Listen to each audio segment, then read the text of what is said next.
اچھا ڈاکٹر مریم اب میری بھی بات کر لیتے ہیں, وہ لوگ جو پورا دن بیٹھ کے کام کرتے رہتے ہیں ان کے لیے جم کتنا ضروری ہے, اور اگر وہ جم جائیں تو وہ کون سی ایکسرسائزز کریں کہ ان کا پوسچر بھی بہتر ہو سکے. اب جیسے میں آپ کے پاس آتی ہوں اور میں عوام کو بھی بتاتی چلوں کہ میرا یہ مسئلہ بن گیا, بیٹھ کے نا یہ چیز بہت دکھتی ہے, میری ہر وقت دکھتی ہے, تو ڈاکٹر مریم مجھے ہر دفعہ کہتی ہیں پلیز جم جوائن کر لیں, پلیز جم جوائن کر لیں.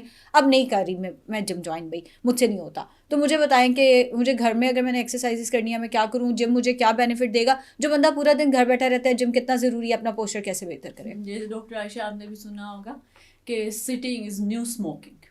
واہ واہ جی واہ, سٹنگ از نیو اسموکنگ. اچھا, وین یو سیٹ اے لاٹ تو کیا ہوتا ہے کہ آپ کی ہپ کے جو مسلز ہیں وہ ویک ہوتے ہیں. اوپر بیڈ پوسچر کیسے بنتا ہے, اگر آپ ڈیسک جاب کر رہے ہیں یا جسٹ سٹنگ والا ورک ہے تو آپ کی ہنچ بیک بنے گی, آپ کا پور پوسچر ڈیولپ ہوگا. تو ڈیفینیٹلی ایسے لوگوں کو تو ضرور جم کرنا چاہیے. جب آپ جم میں جائیں, اور پہلے جم کا بتاتی ہوں, جم میں جا کے کون سی ایکسرسائزز آپ کو ہیلپ کر سکتی ہیں, جیسے آئسولیشن ایکسرسائزز ہوتی ہیں اور کمپاؤنڈ ایکسرسائزز ہوتی ہیں. اب میں اگر کمپاؤنڈ میں بولوں تو آپ کو سب سے زیادہ اسکواٹس ہیلپ کریں گی, کیونکہ اس میں ہپس کے مسل انوالو ہوتے ہیں اور کافی زیادہ ملٹیپل مسل انوالو ہوتے ہیں. اس کے علاوہ آپ بینچ پریس کریں, ٹھیک ہے, آپ فیس پل کریں, آپ روز کریں. تو جم کے لوگوں کو یہ ساری ایکسرسائزز ڈیفینیٹلی پتہ ہیں, اور اس سے کیا ہوگا, آپ کا ایک تو مسل کی اسٹرینتھنگ آئے گی, دوسرا آپ کے جو اینگلز خراب ہوئے ہیں, ہنچ بیک ہوئی ہے, یا آپ کی جو ہے لوور بیک میں ویکنیس آ رہی ہے, یا مسلس ڈیفینیٹلی سٹنگ سے کوڈ کی اسٹرینتھنگ کریں. ان میں ڈیفینیٹلی ان ساری ایکسرسائزز میں یہ کافی مسلس جو ہیں یہ کور ہوتے ہیں, اور آپ کی یہ چیزیں جو ہیں اسٹرینتھنگ بھی مل جائے گی, پوسچر بھی صحیح ہو جائے گا. اور گھر میں اگر آپ کرتے ہیں تو گھر میں آپ ڈمبلز رکھے ہوئے ہیں اگر گھر میں, یا جم بنایا ہوا گھر میں, تو یہ والی ایکسرسائزز آپ کر سکتی ہیں. اس کے علاوہ آپ پش اپس کر سکتے ہیں, آپ اسٹریچنگ ایکسرسائزز کریں جو کہ آپ کی اپنے راؤنڈڈ شولڈرس کو ختم کرے گی. گھر میں جم کرتی ہیں, یا اگر آپ نے گھر میں ٹریڈ مل رکھی ہوئی ہے تو گھر میں تو صرف آپ کارڈیو کر رہی ہیں.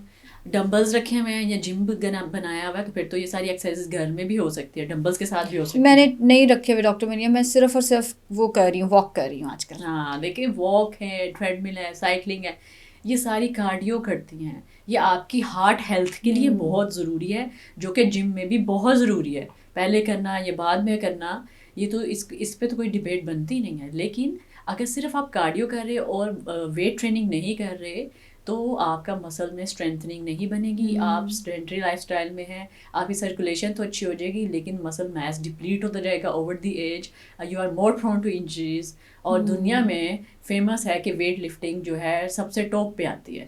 آپ کی لانگیوٹی بڑھتی ہے, اس سے آپ کی ڈیفینیٹلی آپ کی ایجنگ جو ہے وہ پروگریس کرتا ہے, اس کو روکتا ہے, ریپریس کرتا ہے, ایجنگ کم ہوتی ہے, ایجنگ کم ہوتی ہے, اور اس کی ابھی تک کمپیریزن میں کوئی چیز نہیں ہے. اچھا اگر میں آپ سے پوچھوں کارڈیو ورسز ویٹ لفٹنگ, تو مجھے یہ بتا دیں کیا بہتر ہے. ابھی تک تو مجھے آپ کی بات سے یہ لگا ہے کہ دونوں ہی بہت ضروری ہیں, لیکن ذرا آڈینس اگر, کیونکہ یہ سوال مجھ سے میرے پیشنٹس بہت پوچھتے ہیں کہ ہمیں کارڈیو کرنا چاہیے یا ویٹ ٹریننگ کرنی چاہیے, تو اس کا جواب آج آپ دے دیں.